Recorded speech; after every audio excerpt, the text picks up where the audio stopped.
You're not human. That's hurtful. Are you that guy with the evil powers? I think everyone has dark urges.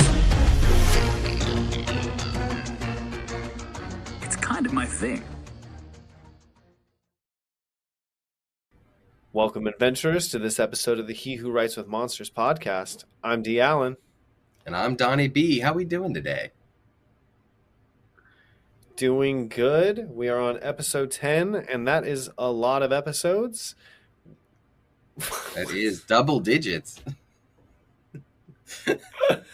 Double digits. Hey, that's a special moment for us. We are both very ADHD, and making 10 of anything is a lot for a person with ADHD. It is. But we did it. We're here. And this is going to be a good one. I'm excited for it.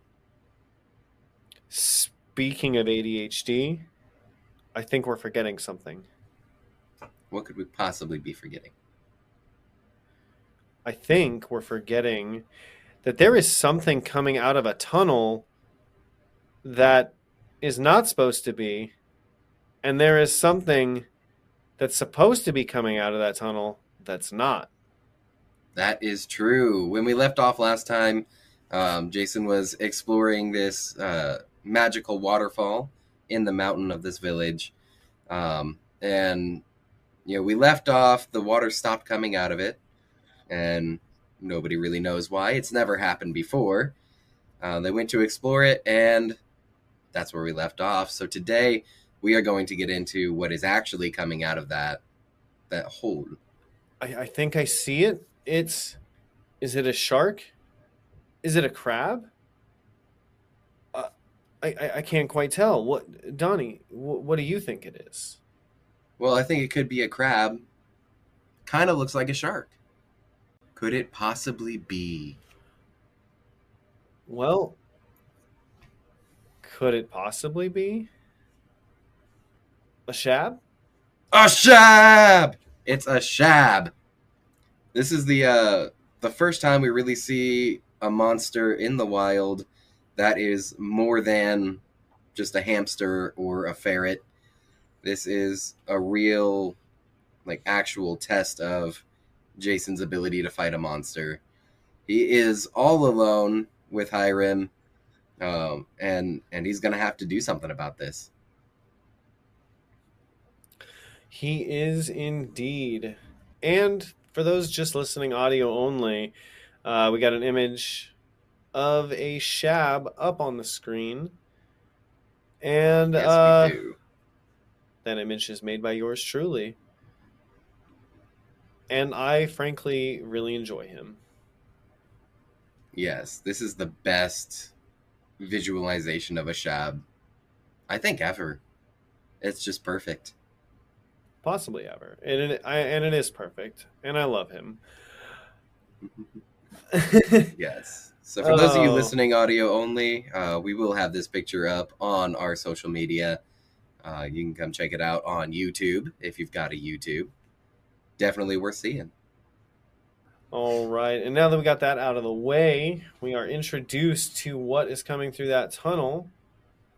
Jason and Hiram now have to face that dude, and automatically, it's kind of like a very typical horror movie monster moment. Lurking through the shadows, crawling through, looking creepy crawly. And then in very Jason fashion, just smashing tropes left and right. He takes it hardly serious when he's like, it's a shab. Yeah. Yes, because we know his ability to identify things through his interface tells him what it is.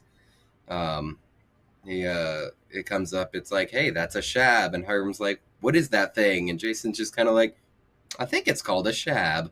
Kind of offset, yeah, I think that's what that thing is. And Hiram's like, well, whatever it is, we got to fight this thing. And Jason pulls out his knife and, in all of his glory, Hiram goes, "Are you any good with using that thing?" And Jason's like, "Nope. Well, I'm not. But we're going to try." Right. And then Jason is like, well, I have essences, but they're really new. And he's like, well, you can try them out here. You're in luck. And Jason, love this line, is like, that's exactly what I was thinking. How lucky I am. Yeah. Yes, very sarcastically. Like, yeah, lucky is the word I would use here. And this is one of my favorite parts of the book, and just the way that Shirtaloon writes. Right, so we'll go through this whole Shab fight, and then the subsequent Shab fight that we'll get to in a little bit here. But throughout these next 2-3 chapters, we really get to see, I think, almost every one of Jason's abilities being used in a combat scenario. Everything aside from his passive abilities and Path of Shadows, which is a whole other conversation. But the way that Right. Hiram, the way that Shirtaloon brings up this entire fight, is really, I mean, it's very much, this is so we can see all of Jason's abilities in action and how they interact with each other. But it feels so natural, and it's not like one of those, I'm going to set this up for context purposes so we as the reader get to see it. It's well, hey, this thing happened, and oh, look, now you get to see all of these abilities in action right after he gets them. And it doesn't take you out of the story. It doesn't feel like a setup. And it's just the way that Shirtaloon does it, and he'll do it in every book, in every situation. I love it. Right. And I've seen a lot of other shows do the, testing of a power set in a very like contained, like I don't know, almost lab setting as it were, where they're literally just trying out their powers. And this is a really cool way of like getting him to try out his powers without it being forced. Yes. And even the situation in general, right? Like, oh, look, this weird thing has just happened that's never happened before, that's giving you the ability to show us what you can do. But even the situation itself is such a big plot point in other books later on. Like, this isn't just a random event for Jason. Like, this is a consequence of a bigger plot point going forward. And he just happens to be there. This is a canon event. This really is. It's so amazing. And I don't even remember what that larger plot point was. I actually don't remember this being connected to anything. Really? Oh yeah, this is the Yeah, whole. what was it connected to? This is the whole start of like the Builder taking the astral space arc. All right, so this is happening because the Builder cult is in this astral space, attempting to disconnect it from Palamustus, right? And this is like one of the first things that causes an issue that makes the Palamustians aware of it. This is how they launched the expedition to go into there and everything, right? So this is happening because the Builder cult is messing around in that astral space, but we don't know that yet. Dang. Yeah. Okay. Super connected. Did not. Yeah, I don't remember the Builder cult being there.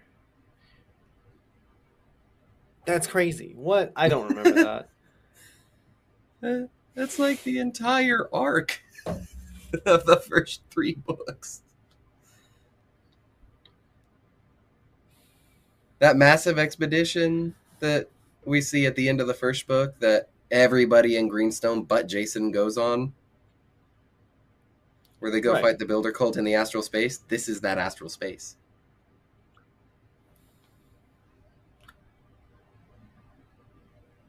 Dang. Yeah. In my mind, it was just they went to a place and did a thing. Well, they did, but they went to this place to do that thing.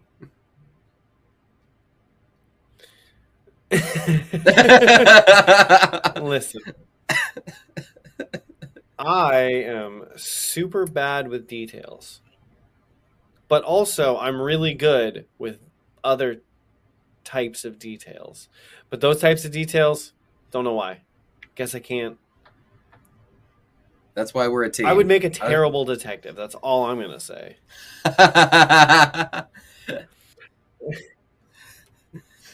I'll be Sherlock. You can be the Watson. Listen,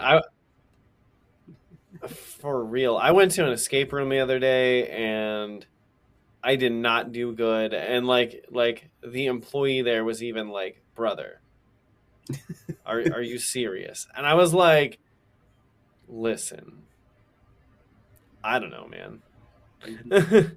I'm here for the experience. These guys can get us out. I'm gonna look around.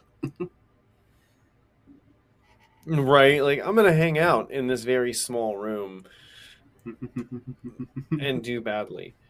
Yeah, I would also be. I would do very poorly on Palimustis. I will be real with you. I would not do well. Well, maybe as an adventurer, I think you have talents that would make you otherwise employable.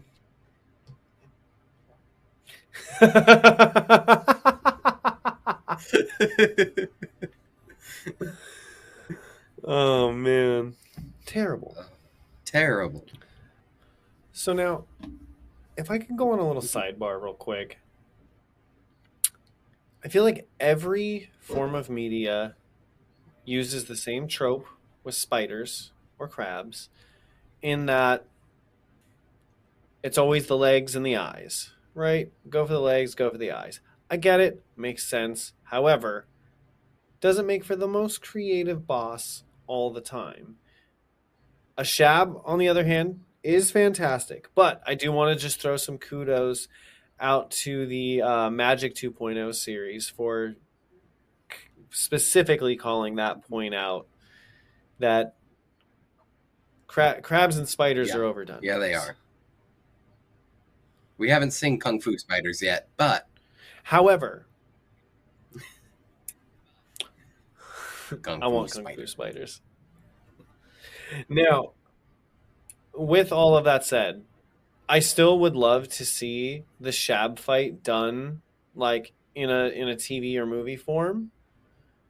I think it would be a great like horror fake out moment, because so right when Jason like starts to fight the thing, he has like the trope idea. This is why I brought up tropes in the first place. He has the trope idea to slide underneath the Shab and do the slice thing, and then realizes it's probably not a good idea because shark teeth right there. He would be under a Shab. And I think Jason would survive a horror movie. I mean, he basically has.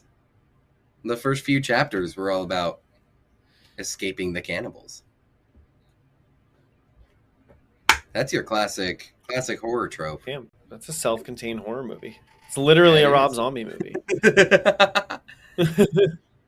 No, he would be very good. No, but I do love that Shirtaloon likes to. He'll use tropes, but he also plays with the tropes and does things differently. Like, this absolutely could have been cut all the legs off like any video game, stab it in the eyes, and then it's defeated, but, turn around and it spawns 12 more. Well, we'll get to that. However, I still think it would make for a really fun, like just moment of television. No, Shirtaloon is really good at the, we know all the tropes, and sometimes a cliche is a cliche for a reason. But also, let's have some fun with it, I love it. Yeah, definitely. Well, speaking of the Shab and actually fighting him, we get our first look at a few of Jason's abilities. And this is really our first glimpse into how his abilities all work together. Affliction Specialist is not a very widespread trope. Not a lot of that in media in general, which makes sense. because it's very confusing at times. And it took a while. Like I actually had to sit down with the book and go over every power and write it all out to actually map out how these abilities interact with each other when I was reading through it the first time.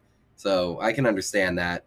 That's what we're here for. We're going to explain it all to you guys. If you didn't get it, if you still don't know, you just know that it works but don't know why, we're about to break it down. Well, Donnie's about to break it down because I also don't understand the magic system. Uh, And I feel like some of our keen viewers may point that out. And it's true. I do my best to understand, but listen. It's a fun series and I enjoy it. I enjoy Yes. talking about it. You're here for the literary side of things. I'm here to explain the complexities. I just like Shirtaloon's funny words. He's good with the He funny is. words. You know what I mean? He is really good at that. Okay. So I actually do have a question since you want to talk about Yes. powers and whatnot.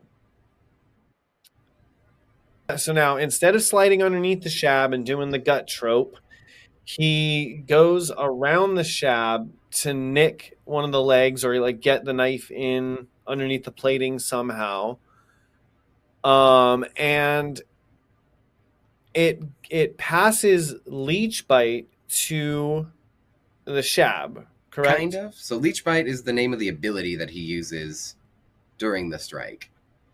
It Right. So the question though is so I mean he channeled the ability through the dagger. Does that imply that he channeled a leech through the dagger that then like went from his blood through the dagger, then from the dagger into the shab? I'm gonna say no. I think Leech Bite is just the name of the ability, because all it does is inflict or refresh bleeding, right? So all he did is make the crab shark bleed using this ability. Oh. Much like Okay. getting bitten by a leech.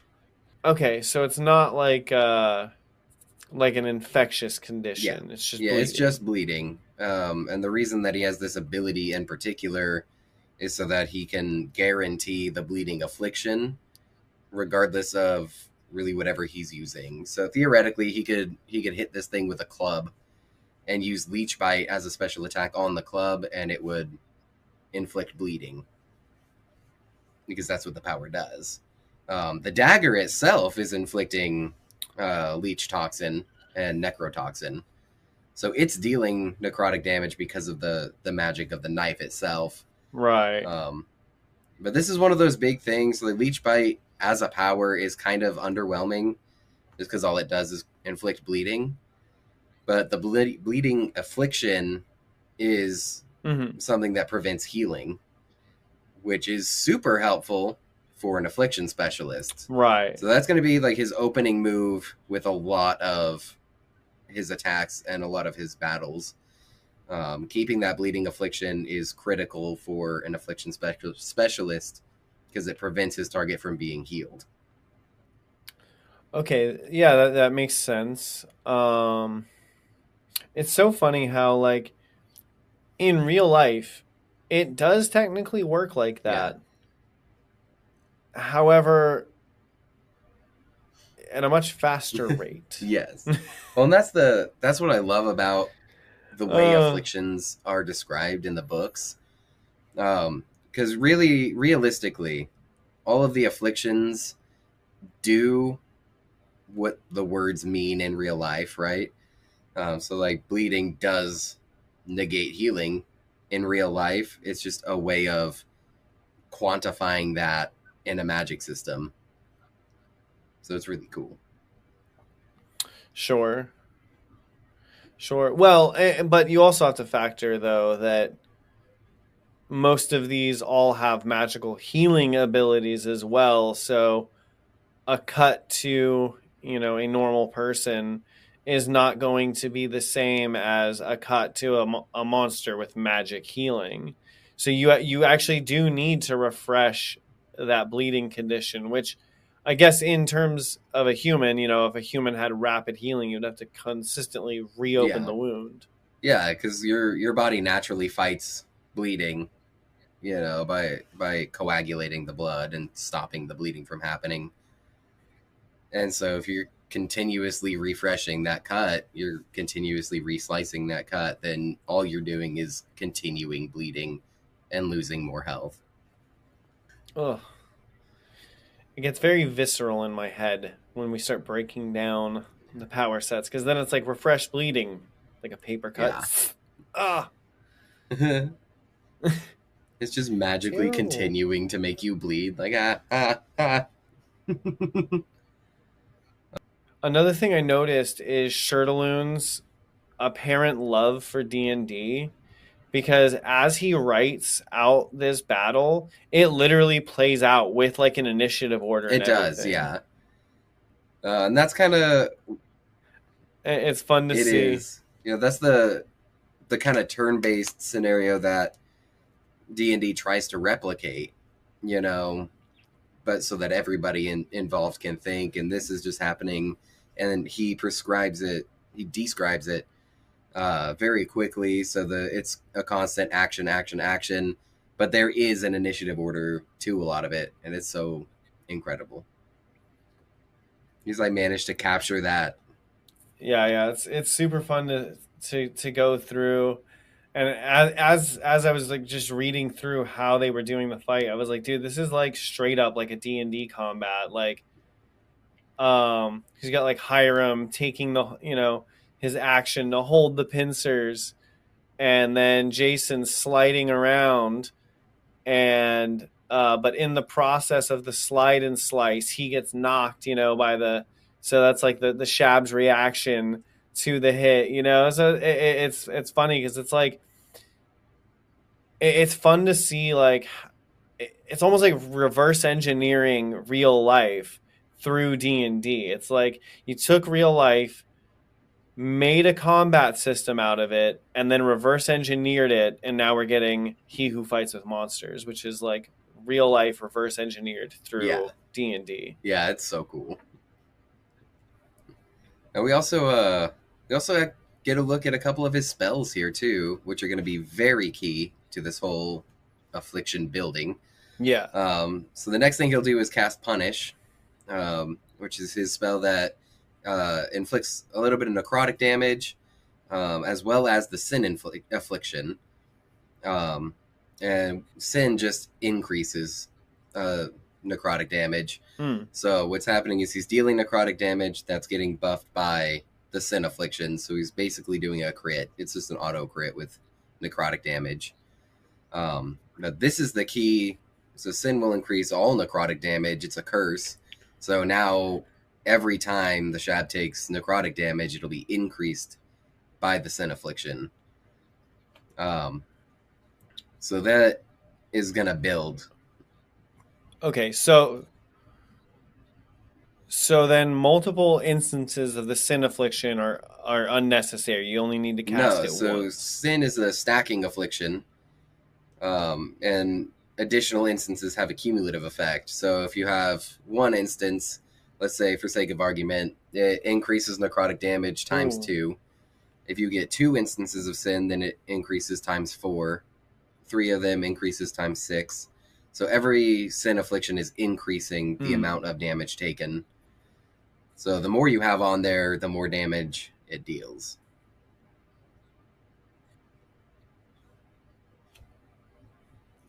Okay, that makes sense. For a while, I guess I just assumed it was one of those like just one use and like it's just like a simple multiplier. But I guess it's cool that it's a stacking multiplier. So that is cool. And I guess that's what makes an affliction specialist solid in the first place. Because a lot of his afflictions are stacking, especially when he gets his full power set. A lot of the damage dealing afflictions are stacking, which is very crucial when it comes to Inexorable Doom, which he uses next. We get our first look at that.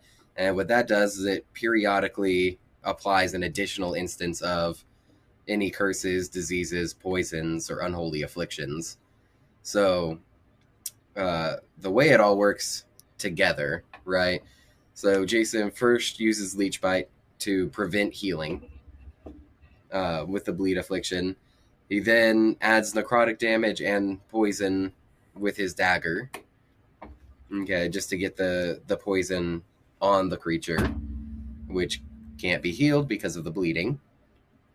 He'll then lock in Sin, which amplifies the necrotic damage that is being taken. And then when you have Inexorable Doom on top of all of that, right? So Inexorable Doom is going to periodically stack instances of Sin. It's going to stack instances of the poison that's already on it, and any necrotic afflictions that he doesn't have at the moment but will have in the future. The big one here is his daggers dealing necrotic poison. So when Doom adds an instance of poison, it's adding necrotic poison, which is doing more damage because of the Sin affliction, which is also being added on. And so every single time Inexorable Doom adds an instance of everything, it's multiplying everything times 2, and the damage is going up times 4 because of the instance of poison and the instance of Sin that's happening. So then Inexorable Doom is not stacking. Is that correct? I believe is correct. Let me double check just to be sure. All right, so here's the actual description from the book. Periodically applies an additional instance of each stacking curse, disease, poison, or unholy affliction the target is suffering from. This is a curse effect. This effect cannot be cleansed while any other curse or any disease, poison, or unholy affliction is in effect. So all of the instances of afflictions that the target is suffering from that can be stacked is being stacked. Inexorable Doom is not a stacking affliction, even though it is a curse. So it won't add an additional instance of itself, and I don't think casting it again will add an additional instance of Inexorable Doom. Got you. So this is like essentially like in MTG terms, this is like an artifact enchantment. Yeah, I would say it's more akin to an enchantment. Yeah, just an enchantment. I know as Jason ranks up and gets more powerful at bronze and or silver rank, I feel like it does become stacking. I want to say because his incantation, at some point, his incantation can be lowered to just suffer instead of your fate is to suffer. But this is like many books in the future. We'll revisit that when we get to it. So I do think he gets the ability to stack Inexorable Doom. Just not yet. Now, Jason seems to be oddly proficient at using these powers, given that this is his first actual time using them. But we do find out that he actually pre-planned how his power set was going to go in terms of usage with the team. And that planning is like really paying off right now because he's able to go through this calmly, even though, if a week ago he had seen this shab, or even how long has he been here now? 3 days? 2 days? 2 days? 3 days? Okay. Well, okay. Yeah. My point still stands. A week ago, if he had seen a shab, he would not be trying to fight it. He would be screaming and crying. So he is taking this thing on pretty calmly for someone who's never used essence powers before. And this is a big part of Jason's character in general. Like, he is able to keep his head and keep his calm in the vast majority of situations, especially new situations. And, having the intrinsic understanding of how his abilities work that comes with magic, and then being able to plan that out through, the several hour-long cart ride that they were riding through the desert. Basically all he has to do is remember what order he should use things in, and then just do that, which he does really well right here. He does. And I also think this is a cool allegory for real life because, or at least in my current process of believing that Shirtaloon is speaking to us philosophically through his work, which I still think he Oh is. yeah. You know, I really do. But you know, Jason planning his powers is very similar to, you know, what we can do as in our day-to-day lives of like, but like really thinking about what resources you have at your disposal, and that could be anything from talents, skills, connections, whatever, and really working through how to get from here to where you want to be. So, you know, I think him pointing out like how planning helped Jason think calmly is like Shirtaloon kind of saying like, "Hey guys, Yeah. plan. Look at what you have and plan with it, and you'll get where you're going, and you'll be able to think calmly if you Oh yeah. plan." And this is stated a couple of times throughout the series. You know, Jason's when Jason starts doing like just stupid, unrealistic stuff, and it works out. You know, his whole mantra is find out where you are, find out where you want to be, and then just be willing to do what it takes to get there. And that's, you know, this is a very minor 100%. kind of low key version of that. So he has powers. That's where he is. He wants to be able to use them. So they worked Yeah, out a way to do that. yeah, absolutely.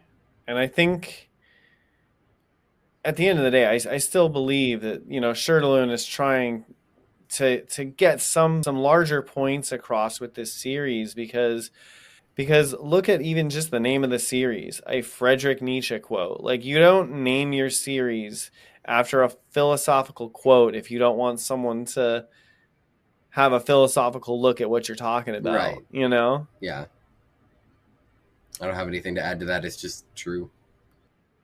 And truth is sometimes all we need.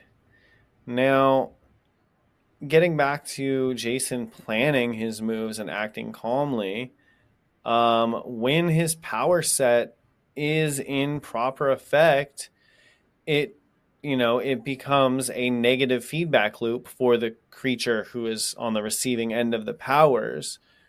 Because as soon as he stacks, or as soon as inexorable doom is on the creature, anything he does is going to stack. So every knife cut is going to add and stack necrotic damage and bleeding. So yeah, I mean, you know, as an affliction specialist, it's a very cut and dry way to go about things. Slow, It but cut and is. dry. And that's the biggest Literally, issue with, more cut and wet. yeah, cut and wet. And that's the biggest danger when it comes to affliction specialists, because if you don't have a healer to cleanse the poison or to cleanse the curses off, anything is just dead. It's going to die eventually. You know, like in this instance, he only needs a couple of instances and then doom, and then he can back away. And a creature at a low enough level like this, it's got such a low life pool, it's not going to take much to kill it anyway. But I mean, even that basic amount, True. anything would die. Theoretically, even a gold rank monster would die with just what he's done here, so long as it doesn't have the resistances and the cleansing. It would take a very long time, but it would do it. Yeah, and like you said, that is a big caveat because a gold ranker is probably going to have some way, even a gold rank monster is probably going to have some way to negate, you know, entry level Yeah, necrotic and bleeding. 100%.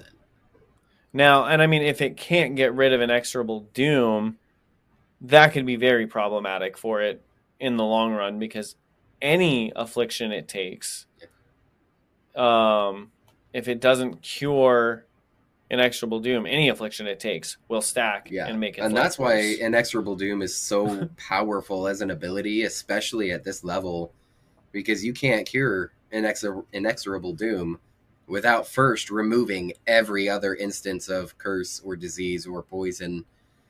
So you have to full heal before you can even get rid of inexorable doom. Right. And normal Shab guy here does not have No. that ability No, at we the do moment. not. Do we ever see a Shab in the future that is of a higher rank? Like, I'm assuming these are just Iron rank Yeah. monsters. Yeah, I think Shabs in general are Iron rank level. And I mean, we've discussed before that like monsters don't have the capability to rank up. So an Iron rank Shab is always an Iron Yeah. rank Shab. Yeah, the big difference between essence users and monsters degrade over time, essence users upgrade over time. So the magic levels go the other directions. That's fair. That's fair. So when a monster spawns, it is as powerful as it will ever be. That makes sense. And then it starts degrading immediately, and eventually it'll break And down. will only get less strong. Yeah. Got you. Interesting. Back on the feedback loop that he's currently running with his powers, though, it is currently very reliant on that dagger. Yes, it is.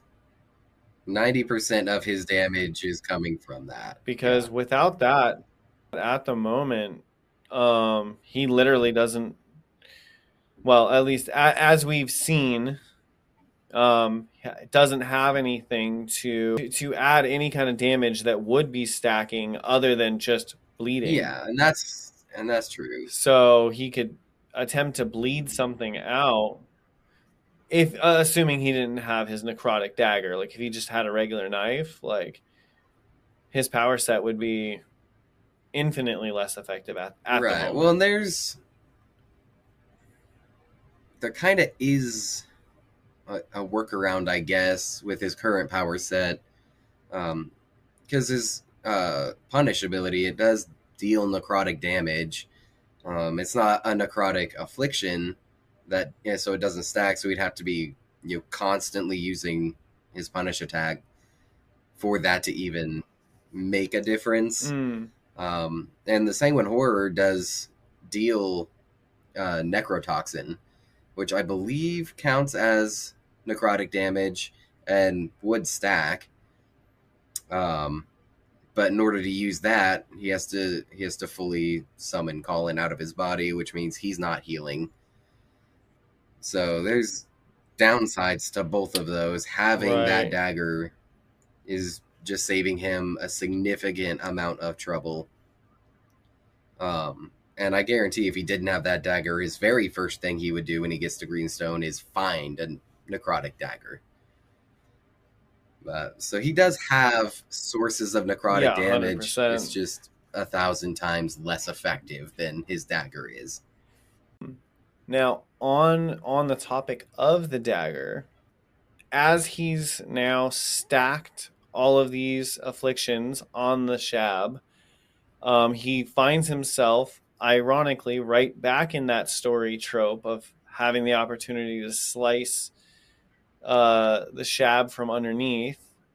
Not the run and slice trope like he was gonna do in the first time, so smart choice there. But he does get the opportunity to slice the Shab, upon which all guts spill out all over his face and mouth. But like I said, on the topic of the dagger, one thing I noticed, a neat detail, is he does all that, goes through the grossness, whatever, stands up, and before sheathing his weapon, ensures to clean it off and put it away, right? And not only is that indicative of him, having a good head on his shoulders for battle in future, it also indicates he's a good chef, because chefs and fighters both have really good knife skills and, training and discipline with their knives. And I liked that detail because, Jason is a pronounced chef, and we see that anytime he deals with a bladed weapon, be it a kitchen knife or what, he treats, the blade respectfully, cleans them, and I just like that little detail. No, it's very much one of those moments. It's like, he might be new to adventuring, but he's not new to blades, you know. He's not new to blades. This is already really solid discipline for him, and it shows moving forward that he is a very disciplined person despite his goofy demeanor most of the 100%. time. And this is one of those moments in the book that I really like, because you just get this image, you know, the Shab is defeated, lying on the ground. Hiram is scuffed up, but, you know, not entirely disabled. Jason is cleaning his weapons and standing tall and confident over his conquest. And it's just this very, you know, hero at the end of a fight moment. And then he goes to loot the Shab and immediately hits the ground and starts throwing up because he forgot to clean all the guts off of his face. I love reading that. It strikes me as a, you know, big climax, end of fight. And now we're back to ridiculousness. He's down throwing up, and Hiram's like, dude, you good? You gonna be okay, bud? He's like, oh, yeah.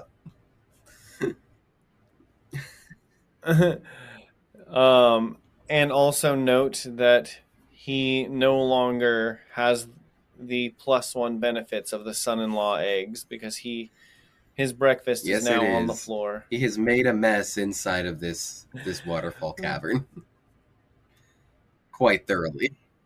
I thought that was funny though. I was like, oh, that's so funny. We had a whole episode just about eggs because of it. They made such a big deal about him and eggs, and we made a big deal about eggs.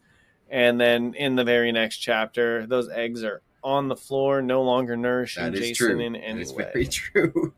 Oh, the poor guy. Now it doesn't matter what kind of eggs they are. They're done. Now, the funny thing is, this Shab did not have very good loot.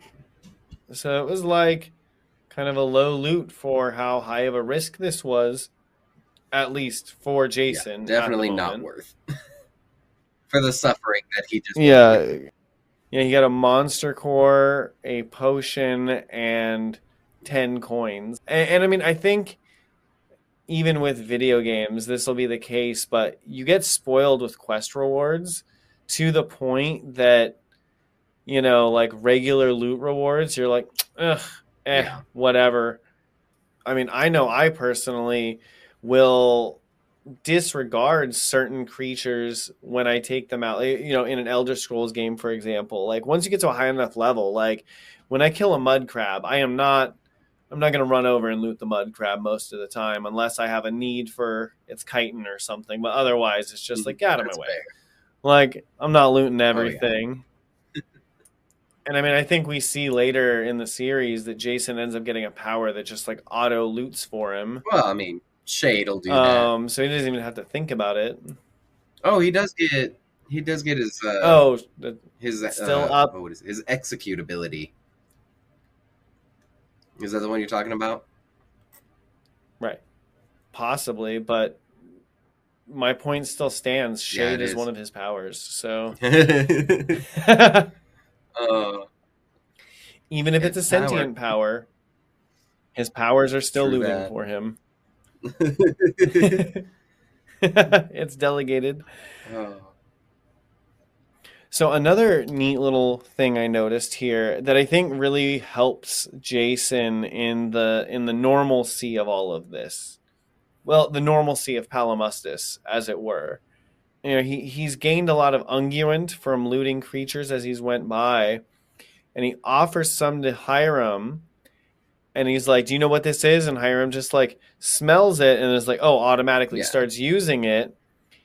And like doesn't even question that there's no name, there's no label. It's just like generic tin, you know. And I think that helped Jason feel a little more normal because he thought a tin of unguent just appearing from a monster was incredibly weird. Like what's even happening right now?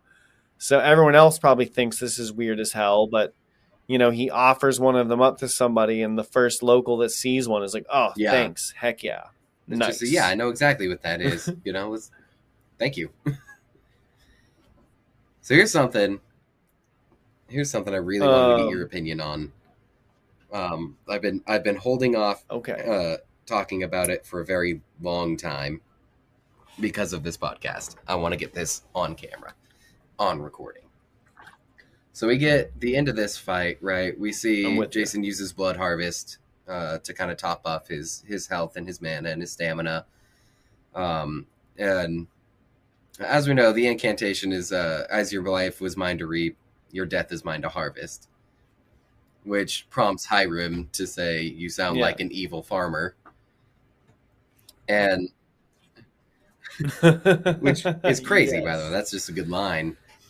But throughout the entire series, right? The entire series, people are constantly commenting on Jason's spells and his incantations, and it's always like a source of, well, he sounds evil, or is he actually harvesting souls, type thing.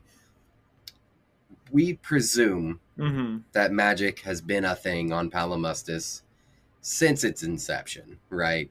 Very heavily magical world for a Right. long time. I personally would assume the idea of standardized incantations would just be a fact of life. Like you think the understanding with spells in general is you say an incantation, it does this spell. The incantation is not specific to what you're doing at the moment. Like you're not like a healing spell. Fireball, for example, you say fireball, you Right. create a fireball. You know, nobody's going around like fire marble to create a small one or fire boulder to create a big one. You don't change it. Fireball is fireball, period. So you would think the idea of an incantation being the source of a Right. spell would just be a thing. Like it wouldn't be why are you harvesting death? You of all people should understand that's just the incantation, right? I didn't think it would be that big of a Right. deal. Especially when he's healing people. Feed me your sins. A lot of people have an issue with that. I I don't get it. I don't understand why people literally interpret spells, especially when the idea of incantations has been around on this planet since the beginning. Now, that could actually just come down to more the Jason of things, in that Jason talks a lot of crazy nonsense that people don't understand all the time. So, him just saying more crazy nonsense, and they're just going to be like, what are you saying now, dude? Like, you're harvesting people? Like, I think the way Jason is with his words being very vague and intentionally confusing contributes to people confusing his spells for just, things that he's saying. I mean, I can understand that to a point, right? Like he's not subtle when he's casting spells. And it's very obvious, especially with something like Blood Harvest or with Feast of Absolution. It's a very Mm-hmm. involved, very dramatic display of magic that's happening. So when he says something like that, and then you have Mm-hmm. somebody's life force rise out of their body, my immediate interpretation would be he cast a spell. You're saying weird stuff, and Right. now magic is happening. Like, why? That's life. That's life. You say weird things, magic happens. This is the world they live in. Shouldn't be a surprise. Oh yeah. Um I can see how that would bother you. I hadn't thought about that, but when you said it, like I said, my first thought was just Jason talks crazy, so you know, like it's just Jason's But crazy. also, all of the nonsense that Jason talks isn't Now, inherently evil sounding. Like, he's not just walking around saying things like feed me your sins for true, but fun. again, All of he's his nonsense is Pat Benatar and Voltron. I mean, part of his nonsense is blasphemy, and people take that very seriously. So why would they not expect him to, if he's blaspheming openly, hearing him say some stuff like this might just confirm their suspicions about him that he is evil. I really think this is less of a spell user thing and more of a Jason specific thing. Like, I think if a regular, straightforward person had these same spells with these same incantations, I think maybe they would still be maybe confused a little bit, but I think on the whole, it comes down to the person using Oh, it. even on that strand, right? If it was somebody else using these same spells, I feel like there may be a little bit of, are you a restricted essence user concern because the spells sound evil, but Sure. I don't think anybody would literally interpret the spells even for somebody else. I don't think they should. Yeah, there's a whole monologue Hmm. where this pops into my head all of the time. I don't even remember who said it, but somebody said, and I think I heard him say he was eating sins, which is not something you can do and is very weird to try. And I'm like, nobody should ever interpret that literally. Oh, It's who one of does the say that? defenders in the fortress city during the surge. Yeah. Yeah. But at the same time, it's like spell equals incantation equals magic. That should just be a normal fact of life. Nobody should ever literally interpret a spell because there's so many of them being used constantly. I mean, maybe it's the constant use of spells that is confusing because you never know if someone's using a spell or if they're just talking. But that's the thing. Magic is rarely ever subtle. So when magic is happening, it's obvious. Especially if you're an essence user, you have the ability to sense the magic that's happening. Yeah, that is a good point. It could just come down to, once again, personal intentions because, like you mentioned, if they think that this might be on the restricted list, people do definitely go out and seek power sets. So, they might assume, like, bro, if you have a power set like that, like, you must be actually trying to do some crazy stuff because who goes and gets a power set like that? Which is fair, and I can understand the concern for him being evil. I will never understand the literal interpretation of incantations. It's just a spell, bro. I think I see. I think I see what you're saying. I think I see what It'd you're be saying. like walking into the I'm being Wizarding World of too- Harry I'm Potter, being- watching somebody say Aloha Mora, and then looking at them like, why are you speaking in Hawaiian? Are you saying hello or goodbye? It's like, no, it's fucking magic. Get used to it. Anyway, I went on a whole tirade there, and I apologize. You did. Now, speaking of magic in general, I did have a question, and maybe this is answered later, like you mentioned, when they come back to this space, but what actually stopped the water flow? I believe, if I'm not mistaken, I believe it was simply the builder cult attempting to detach this astral space as a whole. There was some form of disruption in the aperture that caused the water to stop coming through, which then allowed the shabs to get through. So I think it was just them doing things, and it was like a power surge type situation. So they're messing with the aperture, which causes it to stop functioning Got normally. you. Okay, that makes sense. That makes sense. Well, the water is no longer stopped. Or it's about to no longer be stopped. So I feel like we skipped around here a lot, but the Shab is finally dead. Right, we Yep, looted him, he's so we know he's dead. Right. He's gone. So we skipped around a little bit, but so pretty much as soon as the Shab dies, though, before they can really collect themselves, one of the other workers of the waterfall comes running up and is like, "Hey, what's happening? The water stopped." And then the water unstopped. Wait, I just realized. What happened to the other guy? Because he's up there when the water What other guy? goes, isn't he? The guy that they talk to when they first get there? Yeah, he's on the other side of the fence. So he is the guy that came back. So Hiram took over for him. He left. He was making his way back to the village. The water stopped, and then he came back.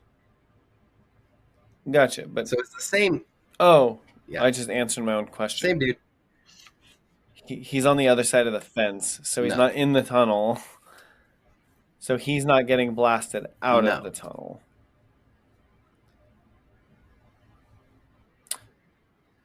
Cool. I was worried about him for a second. Just disappears from all existence. Now, well, I don't think we ever hear from Griff again. So, in all intents and purposes, he did disappear. So, I will say, though, I feel like Shirtaloon probably enjoyed himself some Looney Tunes, because there's a lot of Looney Tunes style gags in here, and this is one of them, because Hiram's talking and he literally says, "I think it might be time to get out of blasted by water." That is so Looney Tunes. So here's something I want to share with you. I want to share with you my vision of what's happening when I first read this and what went on in my head, because I think it's really fun. If you're watching this, go ahead and close your eyes and just be with me for a moment. If you are driving or listening to this podcast while operating heavy machinery, don't close your eyes. Pay attention to what you're doing. Make sure you're safe. If you're just laying in bed listening to this, go ahead and close your eyes. Okay. What if you're recording a podcast right now? What do you do? You could probably close your eyes. Do I close my eyes if you want to? Are you currently driving or operating heavy machinery? I mean, does a laptop count? I don't know. How heavy is it? Probably less than 10 pounds. That's under a team lift. You're fine.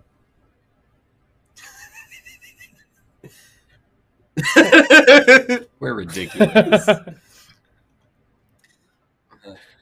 Ridiculous. All right, so let me set the scene. Anyway, right? So few things happen within here, right? So Jason, the waterfall stops. Jason says, "Should we alert somebody?" And Hiram goes, "It's a giant waterfall. I think they know."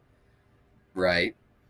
And then after the Shab fight, we come up and Hiram starts talking about bringing the other adventurers in. We see Griff come back. Obviously, he found out it wasn't going and he came up. And the other villagers are going to see what's going on, right? And as far as we know, right, when you're first reading through this, as far as we know, the whole team, right, Rufus and Gary and all them, are tracking down the guy that betrayed them and interrogating him, right? So that's what we're assuming they're doing right now. So I imagine, right, you're in the town, right? You look up and there's no waterfall. Everybody's confused. So you all gather as a team and you all rush into the mountains, right? You're going up the path to go see what's happening. Whole party happening, right? Jason and Hiram are in the cave fighting a monster. They finish fighting the monster. Waterfall comes back on and they get blasted out through the tunnel, right? So I imagine a group of villagers halfway up the mountain trying to figure out what's going on. All of a sudden, two individuals come flying out of this tunnel at top speed, and now the water's back on. So now everybody stops, and I imagine them running back down the mountain to go see what that was about. And all of the time, the team is completely unaware somewhere, torturing some poor fool. And Jason and Hiram are flying through the air at probably close to Mach what the hell. The entire village is up on the mountain right now. And these guys are sitting here torturing some poor fool. Just complete chaos all around. Nobody knows what's going on. Oh, that's facts.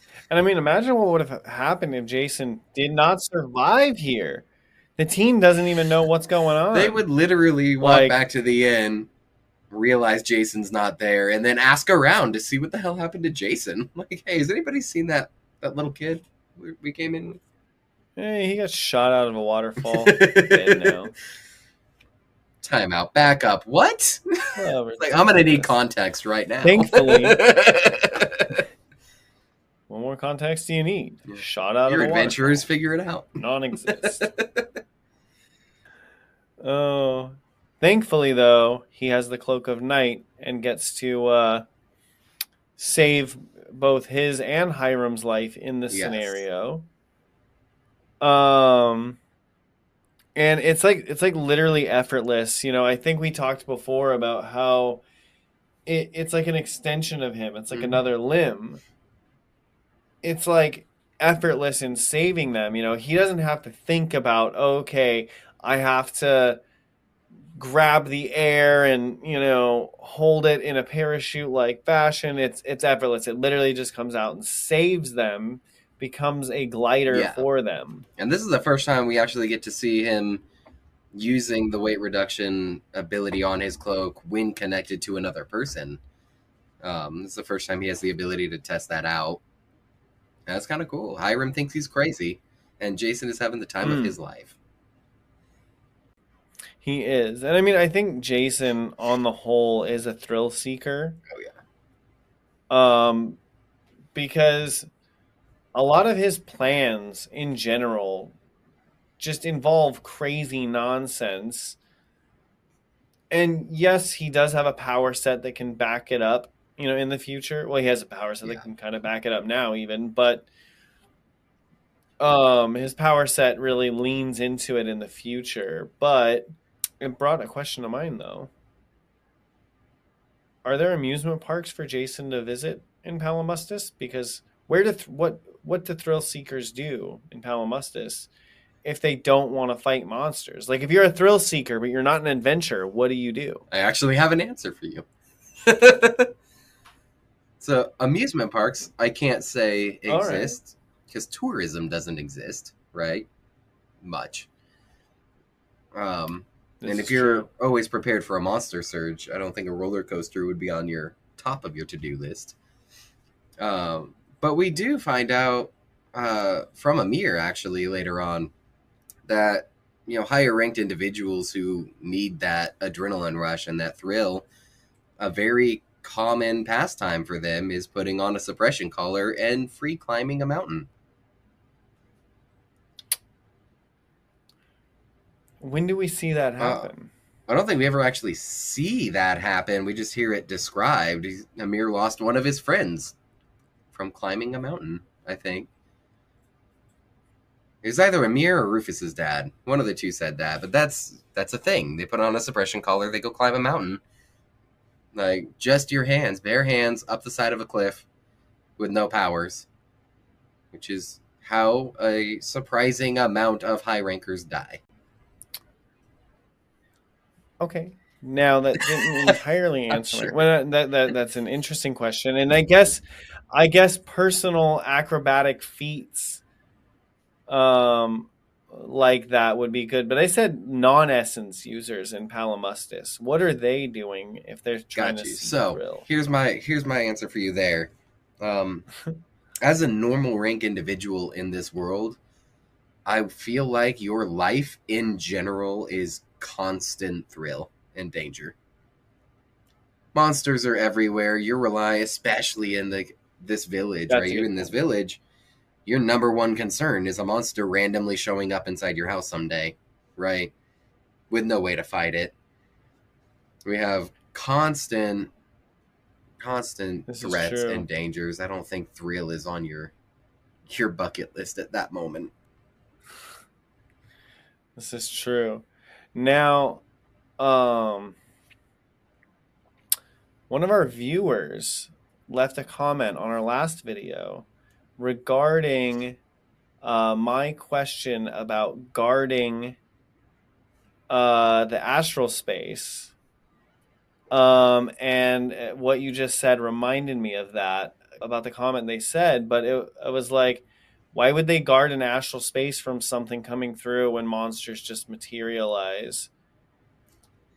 And I was like, I forgot about monster materialization entirely. Yeah, they just kind of show up randomly and everywhere. I don't think that's a good point. I don't think guarding anything, they're gonna find it. And I guess it like actually completely messed with me because I didn't think about monsters just outright materializing. In my mind, I kind of pictured an astral space of sorts appearing when a monster materializes. Like in the Monster Surge, personally, I mentally envisioned it like that scene in Infinity War where like astral spaces are opening There's up, monsters pouring out of the astral. or in Endgame. yeah. Yeah, like that. Yeah, that that's kind of how I. So now I guess I'm kind of confused about monster materialization. Since we're talking about normal rankers having to run from monsters, I guess just real quick, I want to touch base. How do they So materialize? we do actually, like in the yeah. So magic we do system, see I this, in one of the future books. We see a couple of different, actually see a couple different manifestations, right? So you remember when the Silver Rank water elemental appeared in the middle of the town, the middle of the city, and everybody had to kind of show up and deal with it, right? Yeah. So what happened is in the sky above where this thing appeared, there are a whole bunch of rainbow light, right? The transcendent light starts appearing and forming a vortex. It starts swirling around itself. This is how manifestations happen in general. The bigger or the higher ranked the manifestation is, the bigger the event is. So like with a lesser monster, it's just going to be like a little area. You have something like Diamond Rank, it's going to be absolutely massive. But all of the magic becomes visible, swirls around itself, and eventually coalesces into either an awakening stone or into a monster or an essence or something like that. So that's how it works. So enough magic comes into one area, physically forms, and then poof. Got you. Right. Yeah. Right. And I mean, we discussed that a little bit on the Awakening Stone episode. And this is the reason that this doesn't happen here is because the Shabs come from the other side of the astral space. So they had already formed in the astral space. They're just coming through the gateway now. So we don't see that here because they're already existing. Right. Right. And I guess for me, it was specifically this instance that made me believe that, because this is the first appearance of a monster and it's coming through an astral space. Now, I guess I didn't factor in that it was weird and random in this town for this to happen. But in my mind, I guess it just ran with like, oh, like monsters just pop out of astral spaces. Like that's how they get into Palamustus. I totally need to pay more attention, I think. Well, and that's the thing with this series is it's so big and there's so much happening that it's easy to miss something like that, you know. The only reason I keep in mind as much as I do is because I've read through the series 4 or 5 different times. So I've had a lot of time to really memorize a lot of it, and I'm still only about 50%, I would say, of actually understanding all of it. There's so much. Yeah, definitely. And like you, like the amount of knowledge that you have in this series specifically puts into perspective how much I don't pay attention when I listen to audiobooks. Because I'm just like, Jesus, dude, you know a lot about this. Like, where'd you get that? And The you're like, book. the book. Years of practice. And I'm like, dang. You know, I wish I could say I paid more attention, but I didn't. And that's okay. But I will try to pay more attention in the future. But hey, that's That's what what we're we're doing here this for. podcast for, to talk about this fun series. And I love it. I love it anyway. And I may not be the most knowledgeable on the subject, but hey, that's what we have you and our fans for. Yes. If anything, this is just a big learning experience for me. For all of us, really. Oh, man. Now, they were shot out of the waterfall, but they were not the only thing shot out of the waterfall because can you guess what came Oh, I after don't have to them? guess. I know. Shabs! Shabs. More More shabs. shabs. More shabs have come out. I think it's definitely in the double digits, like It's 17, 17 of 18 them. Jason shabs. counted 17 It's a falling. whole mess of them. And this is another instance of Jason's luck prevailing overall, because he counted 17 shabs coming out of this waterfall. Most of them hit solid ground and died immediately. A few of them hit the water at bad angles and died immediately. Of the 17, only 4 of them actually made it alive, but they were not in great shape. Like, seriously injured. They're barely alive at this point. So it's a 4-on-2 fight now, but the other 4 are completely injured. And you could not ask for better than This is that. true. Now, I will say though, on your concept of the rest of the town being on their way, it might not have been entirely dire for them, but it would have been a lot worse, and I guarantee some of those shabs would have made it to the town.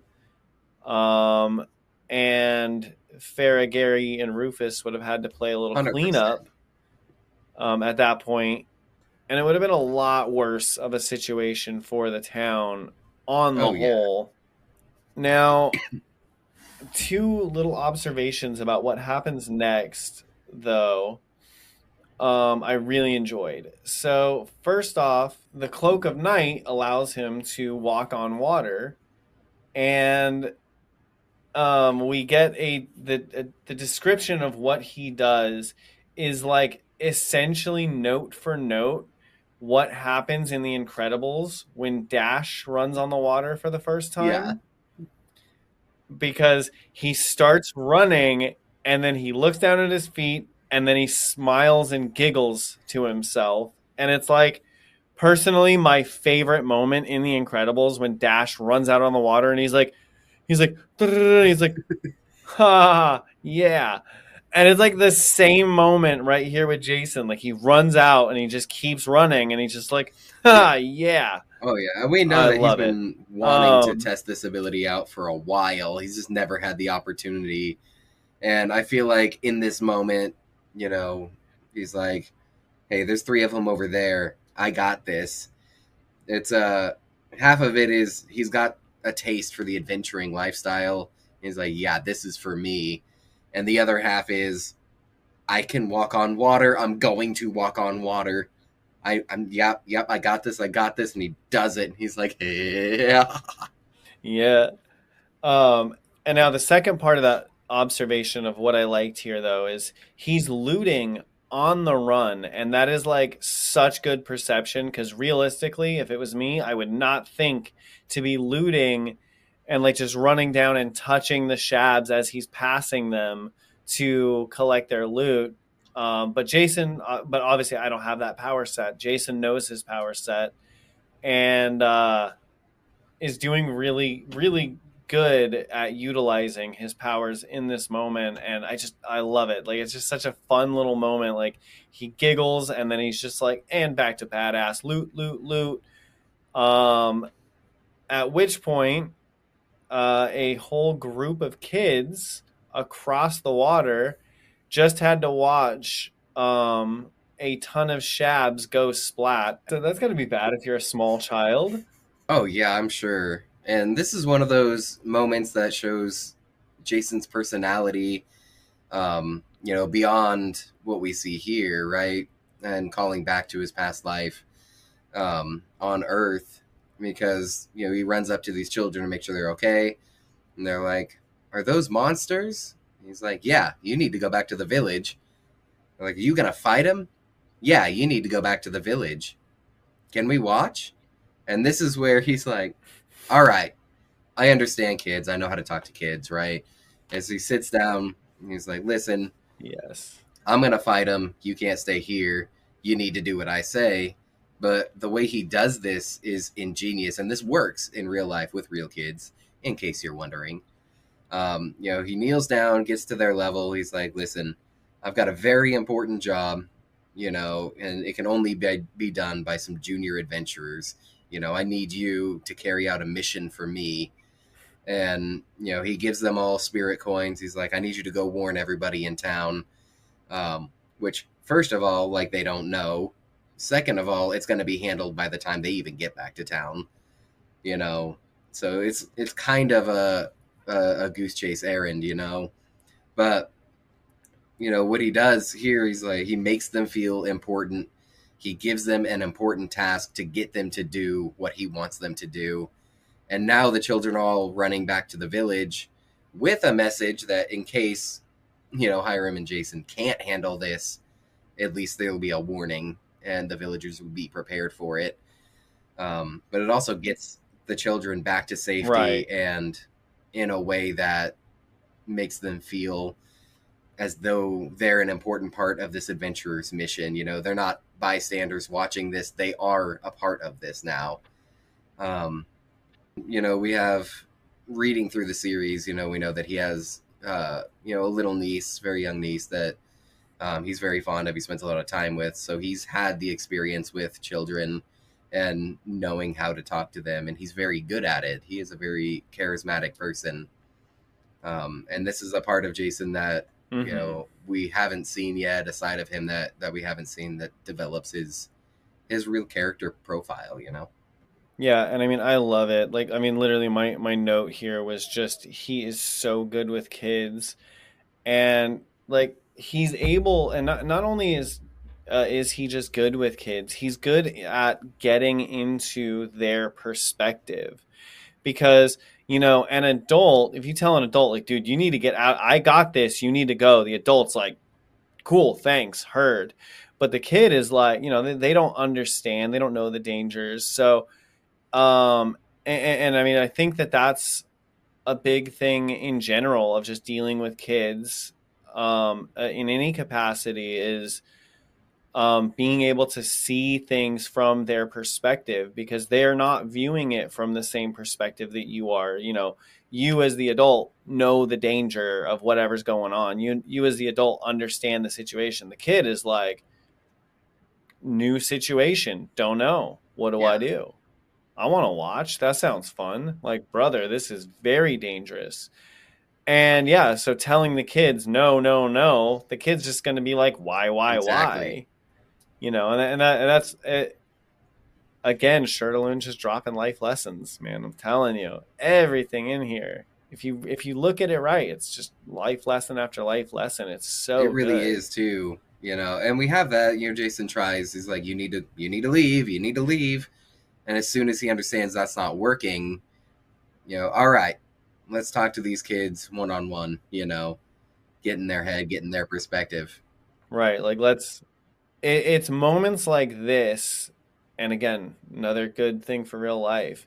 This is what makes a real Yeah, leader, because a real leader will go down to your level and explain things to you on your level. And Jason is good at doing that on any level, whether it's oh up yeah, or down.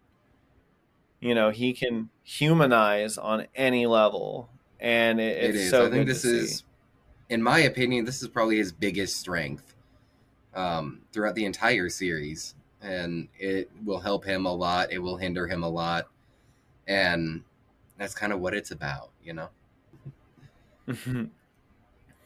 That is. And now, with the kids out of the way,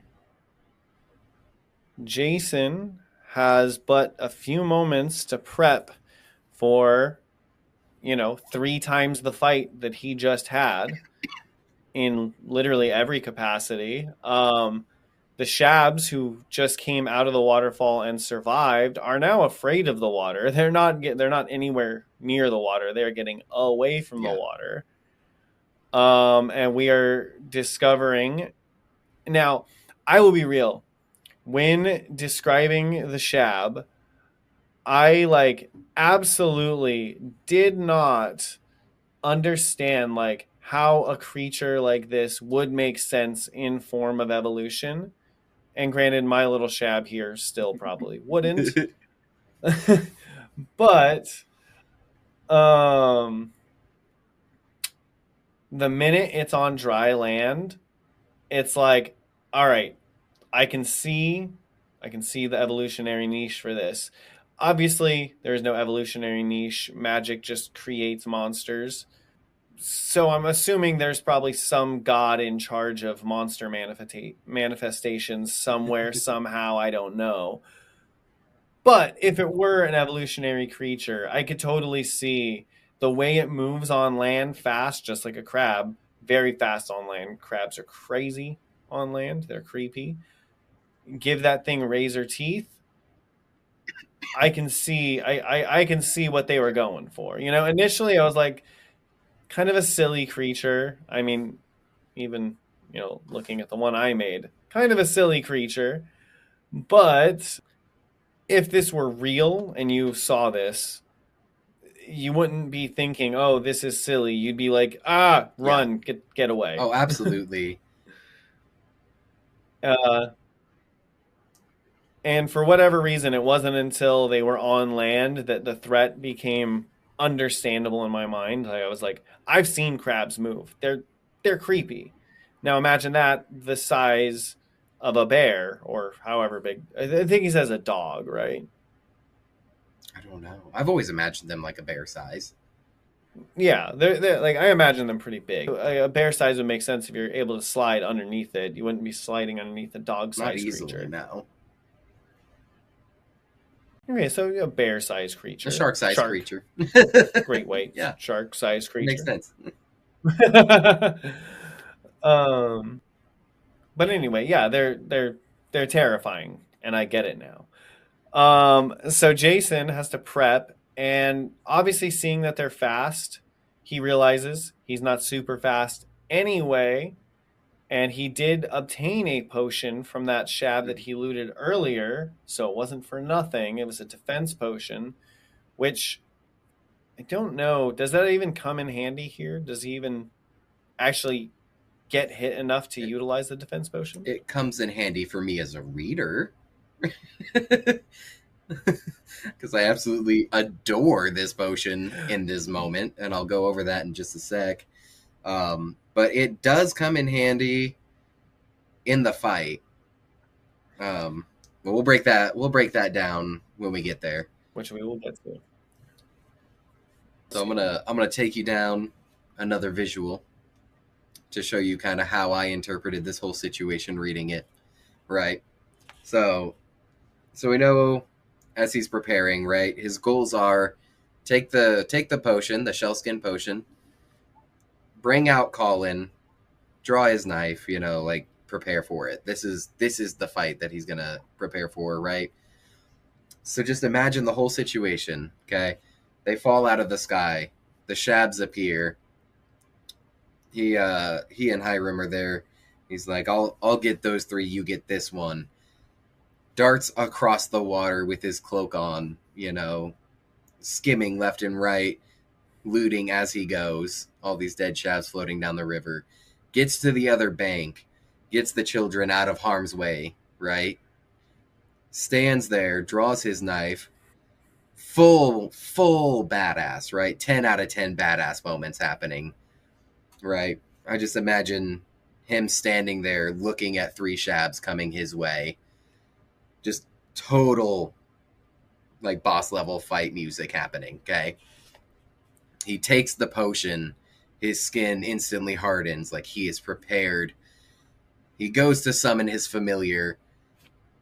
and then realizes he can't cut through his skin because he just hardened it. Full stop. Like, ah. So he goes, tries to do it harder, right?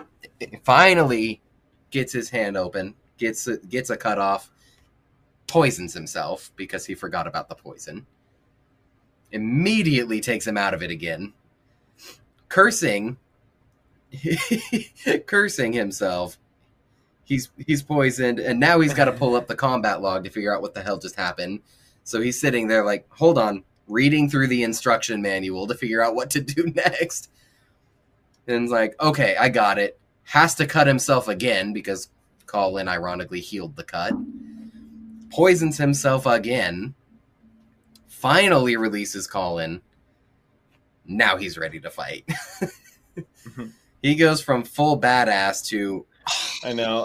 I literally had in my notes, Colin heals up his own exit. Yeah.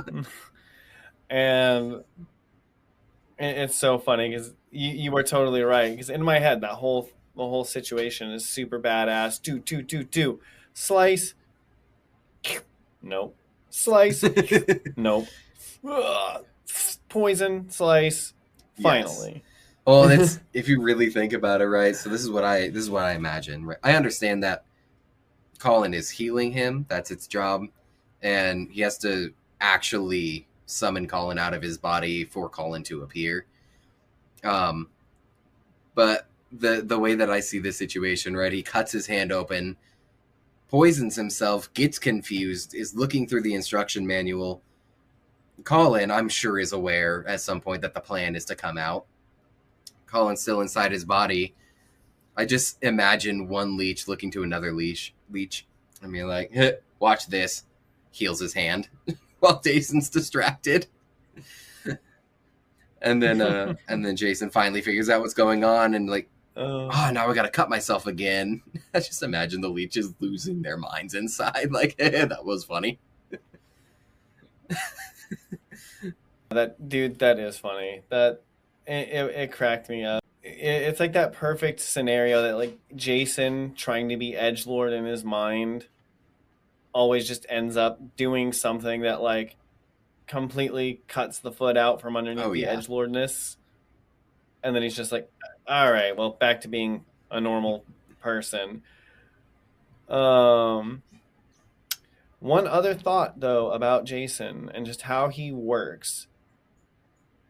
He's like a Venusaur, dude. He is like constantly buffing himself and healing himself. Like, he is a tank, but like not in the typical way of a tank. Like, he's like a tank that's just going to like Venusaur. It's grass poison type. He's gonna heal himself and poison you. Like, that is my firm belief that Jason is just Venusaur. And now I want to see some art of like a Venusaur with like Jason's power set. That'd be great. Jason, or at least his image. I don't know. Jason, a Cenosaur. Jason, a Sonosaur. I've got great news. You're an artist. I am. And I do okay.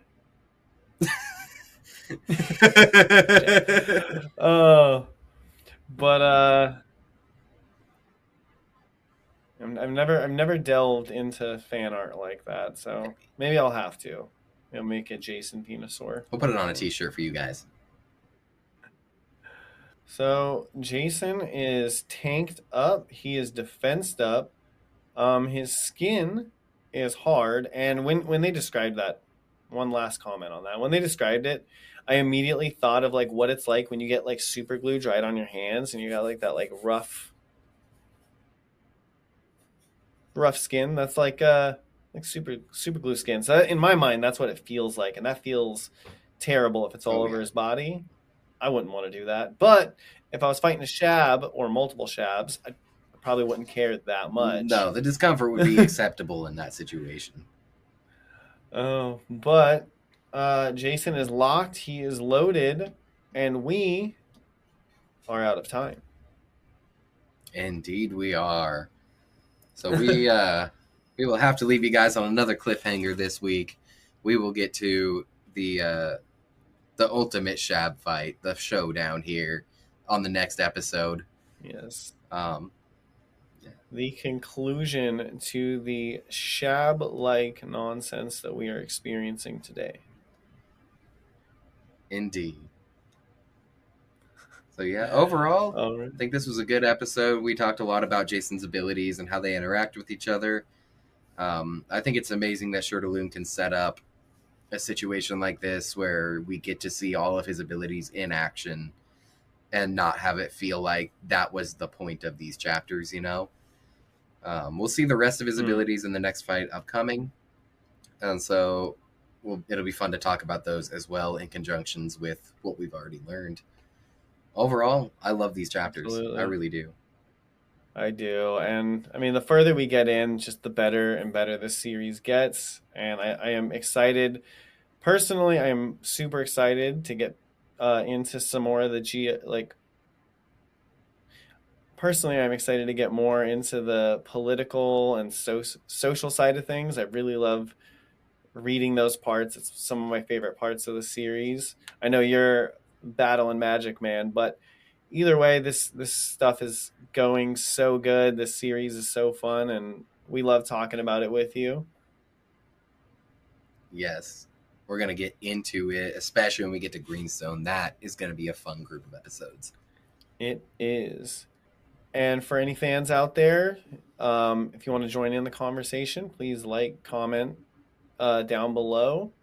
Maybe to start a new little tradition, just want to throw a little shout out to our current top fan, Oliver.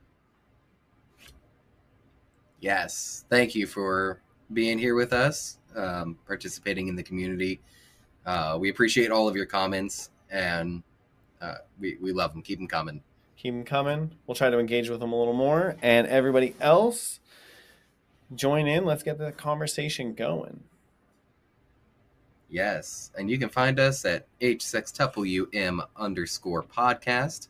We're available on Facebook, Instagram, X, TikTok, and wherever you get your podcasts. Yes, sir. So until next time, I've been D. Allen. I've been Donnie B. Remember, fight monsters, But don't become one.